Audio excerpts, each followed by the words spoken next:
Bienvenido a nuestro documental, La conquista de Canadá, exploración y colonización en América del Norte. Nuestro viaje al pasado comienza con la temprana era de la exploración, cuando valientes marineros se aventuraron a través del traicionero Atlántico en busca de una nueva ruta comercial hacia Asia. El descubrimiento de América del Norte por los europeos fue una consecuencia no deseada de esta persecución, marcada por el famoso viaje de Cristóbal Colón en 1492. Su creencia de que la tierra con la que tropezó era la franja oriental de Asia, incluido su uso persistente del título indios para los pueblos indígenas, es indicativa de la mentalidad predominante en ese momento. Las décadas siguientes vieron exploraciones de personas como John Cabot y Jacques Cartier, quienes intentaron encontrar un paso hacia el noroeste hacia Asia, pero terminaron explorando la costa oriental de Canadá.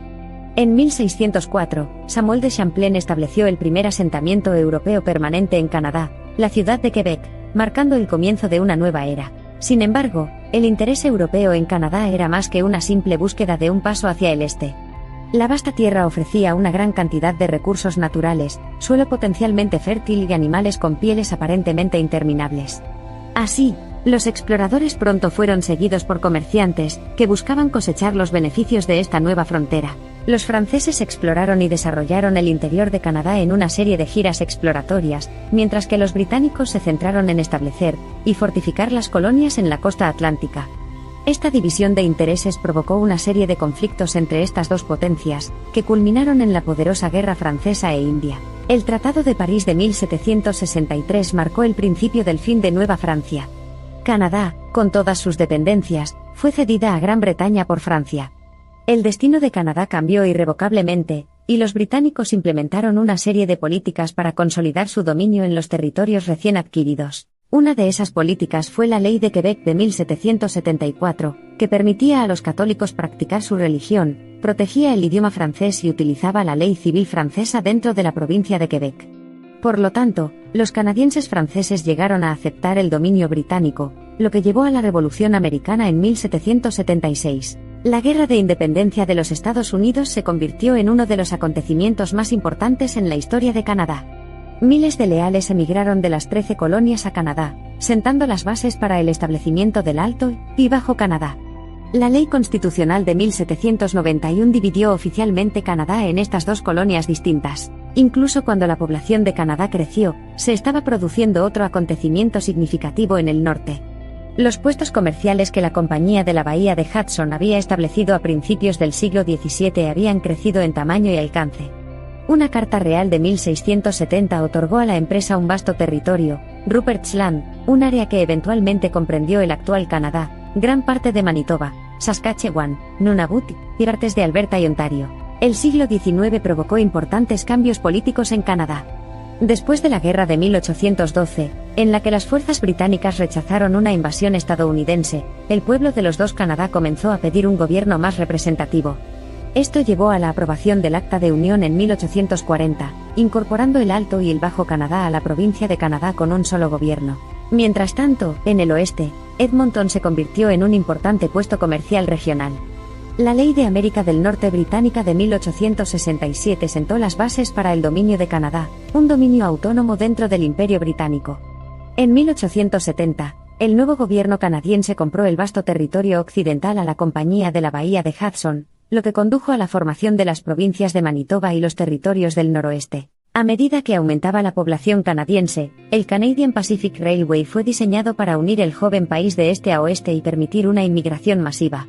Fue un esfuerzo monumental y muy disputado que conectó la nueva provincia de Columbia Británica con el resto de Canadá en 1885. Al año siguiente, la Rebelión del Noroeste, encabezada por el líder de Métis, Louis Riel, fue sofocada. El cambio de siglo trajo promesas de prosperidad e identidad nacional. La fiebre del oro de Klondike de finales de la década de 1890 llamó la atención sobre el norte de Canadá y añadió Yukon como territorio.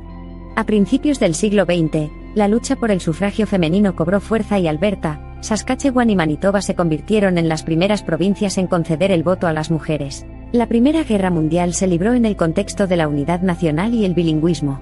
El valiente esfuerzo de los soldados en la batalla de Vimy Ridge en 1917 todavía se considera un momento fundamental en el camino de Canadá hacia la plena nacionalidad. Este creciente sentido de orgullo e identidad nacional condujo al Estatuto de Westminster en 1931, estableciendo esencialmente a Canadá como un estado soberano dentro de la Commonwealth británica. Desafortunadamente, el final de una guerra suele marcar el comienzo de otra. La Segunda Guerra Mundial llevó a Canadá a la vanguardia de la guerra y la diplomacia globales, y el país contribuyó a la victoria aliada en varios frentes, y desempeñó un papel fundamental en la derrota de la Alemania nazi. El papel internacional de Canadá siguió aumentando, y en 1949 Terranova se unió a la Confederación para formalizar el Canadá actual. Los años de la posguerra vieron una mayor globalización y crecientes demandas internas, lo que llevó a políticas legislativas de gran alcance de los años 50 y 60. La Ley de Idiomas Oficiales de 1969 se aprobó para garantizar la igualdad de los idiomas inglés y francés. En 1970, la crisis de octubre conmocionó a la nación, y provocó una tensión creciente entre los separatistas de Quebecois y el gobierno federal. La última parte del siglo XX también fue testigo de un esfuerzo sostenido para abordar los males históricos contra las comunidades indígenas.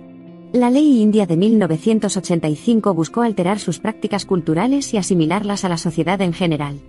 El proceso de reconciliación en curso pone de relieve la marcada necesidad de reconocer y remediar estos errores del pasado para lograr una sociedad justa y equitativa. Al entrar en el siglo XXI, Canadá se erige como una sociedad vibrante y multicultural, que a menudo se gana elogios por su naturaleza inclusiva y compasiva.